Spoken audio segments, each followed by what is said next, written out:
Welcome to the Hermitcraft Recap. My name is PixelRiffs, our writer is LoyXP, and no, we will not be doing a rundown of everything the Hermits remembered wrong at their Minecon panel.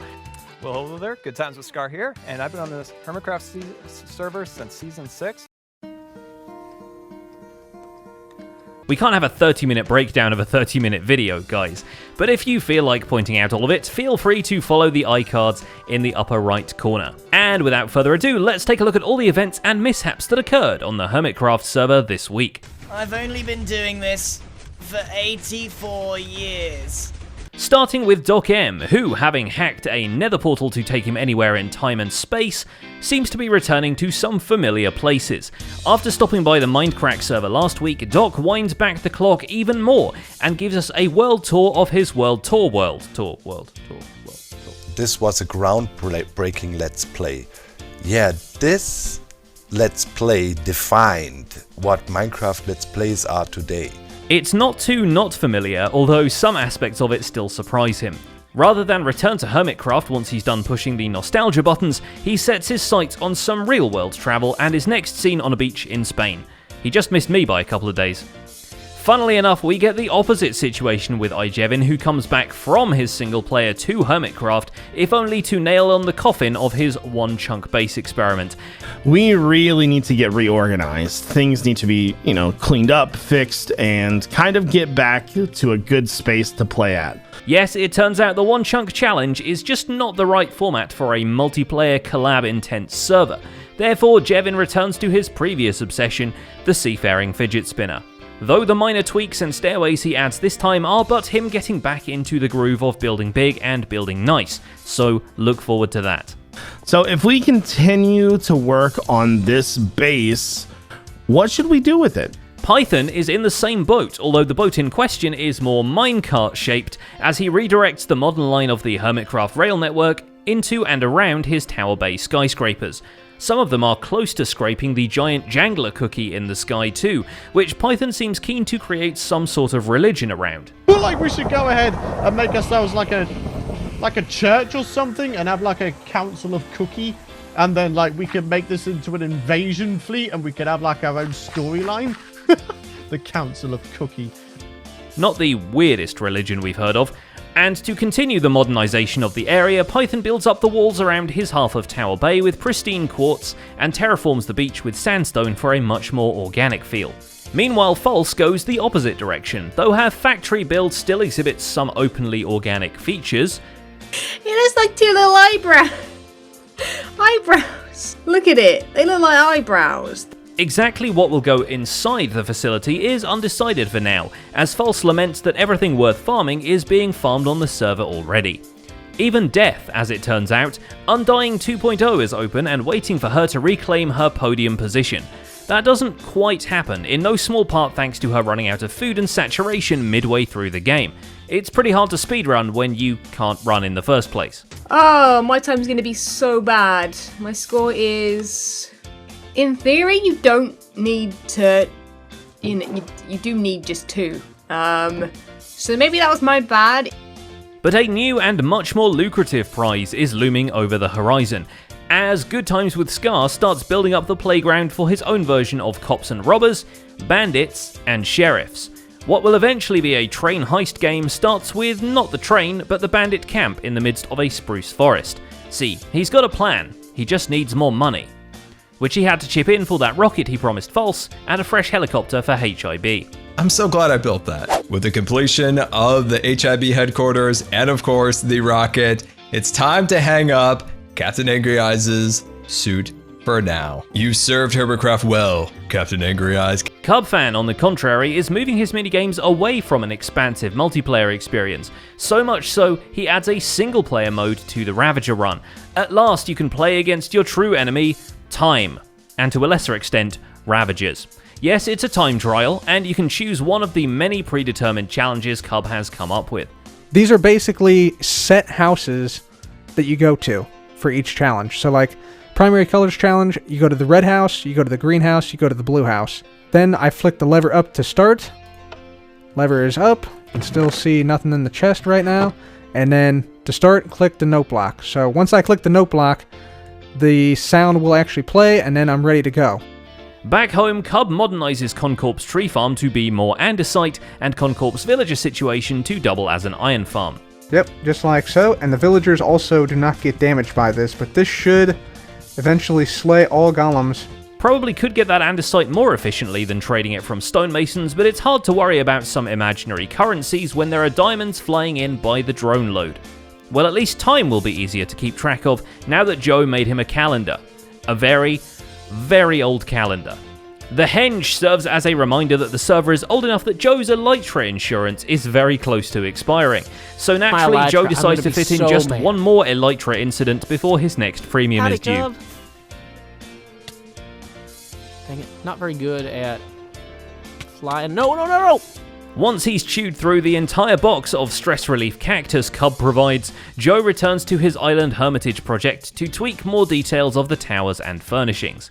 He can't spend too long away from civilization though, especially with Halloween coming up, so he does his server mates a favour and decorates a new tunnel from the Nether Hub to the Halloween district, which you may remember as the home of last year's phantom slaying competition and the site of Joe's spooky church.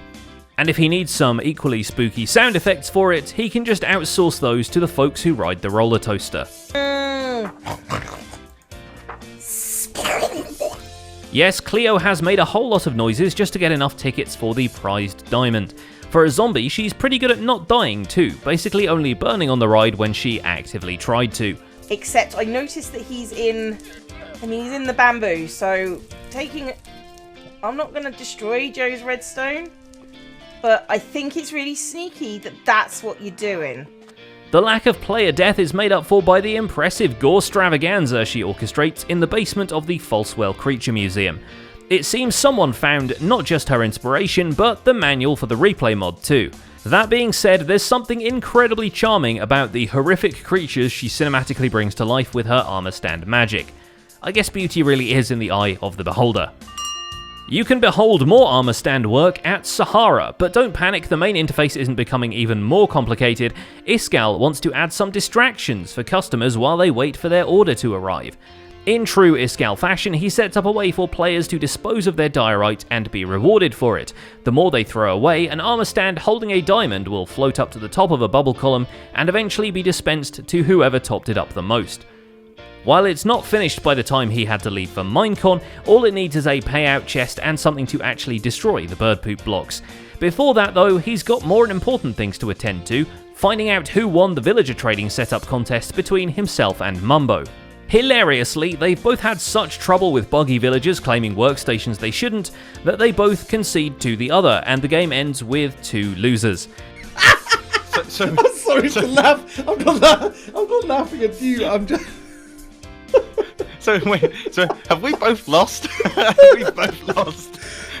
We're in a competition with only 2 people in it. We've both lost. Yeah, it's not a draw. It's a double lost. It's a loss situation. Rather than just swap 200 diamonds with each other, they each donate 100 diamonds to a prize pool and fashion a treasure hunt around it. Iskal hides a few stacks of gold nuggets in plain sight around the main island and Hermitville, while Mumbo works on a prize dispenser, which has a small chance to dispense a diamond or a diamond block when a nugget is thrown in. This means yet more armor stand magic, which Mumbo takes to like a duck to ice. Item on surface. Almost. Oh, this one's totally busted, I think. Oh, good. What do I do? Help! Naturally, the a piece of candy trail works great on Grian, who didn't even realise it wasn't a trail to begin with. The road to riches proves to lead back to Sahara, though Grian did get lost a few times thanks to the somewhat disorienting resource pack Impulse picked out for him. Firework, golden carrot. Golden... Oh my goodness, there's cranberry juice everywhere. Yes, when given the opportunity to mess up Grian's textures, Impulse chose a resource pack that swaps diamonds and coal, shulker boxes with dirt, and chickens with Grians. They're faceless. They're hideous. Wait, they're me. But the journey of the overly warm vegetable continues, even though the laws of thermodynamics should have set in by now.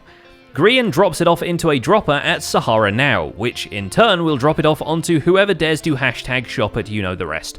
Come to Architects, pay 100 diamonds to get pranked. He then AFKs at the concrete maker for just short of forever because now that the other two got it running, someone had to give it an honest go.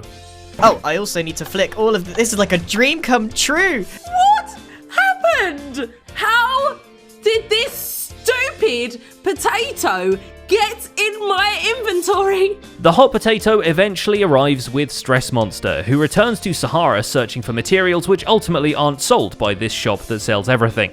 She buys a shulker box of white concrete anyway, hence the potatoing, but maybe she's got another use in mind because her new wheat farm, which she's building out in the icebergs to provide wheat for the cow farm, is for now firmly made out of stone brick. The employees are less solid. I'm not gonna lie, that is actually hilarious, but actually very annoying at the same time. You just can't get the staff these days. At least the diversion to Sahara leads to her stumbling upon the gold nuggets now littering the shopping district, and she cashes them in to get a single diamond in return. TFC continues his wanderings around Hermitland and the surrounding projects. He investigates the hippies' RV and flushes himself down the toilet on the advice of his viewers, inadvertently proving just how quick the hippies versus Area 77 storyline would have been if Doc and Scar had just listened to the comments section. Secret underground hippie world. Wow. Once he's found his way out of the shroom room and taken a shortcut across Area 77, TFC sticks to the paths and arrives in New Hermitville, population BOO and Corrales, plus these two dogs, who TFC appreciates if only for the music reference. Colada, pina colada. And finally, there's B-Dubs himself, who has been building new stuff in the village, mostly to get a good overview of the dead golem skeleton and bring the tourists rolling in. In fact, the addition of a market square with a wishing well and the slime shop in his challenge house are making the town feel more commercial by the day. And while the streets aren't yet paved with gold, the fountains are sparkling a little more than usual. B-Dubs creates a redstone-powered item fountain and fills it with diamonds, which will randomly be spat up into the air whenever a sheep decides it's time for a snack. Sure, if you're not here right when it starts, you're not going to be able to get the blocks. I think that's a nice system, and then it's just single diamonds. Don't go in there again! He keeps getting stuck, stupid idiot. Passing tourists will have a chance to grab the diamonds out of the air, and could even return his investment by chucking them into the wishing well on their way past. Either way, if you're going on holiday to New Hermitville, you might want to think twice before you drink the water. And that's just about it for this week's recap. Our writer is LoyXP, and my name is Pixel Riffs. I do a podcast about Minecraft every Monday, and tomorrow Hermitcraft's very own Impulse SV will be joining us to chat about life on the server, being a redstone genius, and what he's excited for from Minecon. If you haven't listened to the show before, you can find our channel linked in the end screen theatre, or just search for The Spawn Chunks wherever podcasts are found. Don't forget to leave a like on this video while you're still here and subscribe so you won't miss future recaps. Thanks for watching, and we'll see you next week.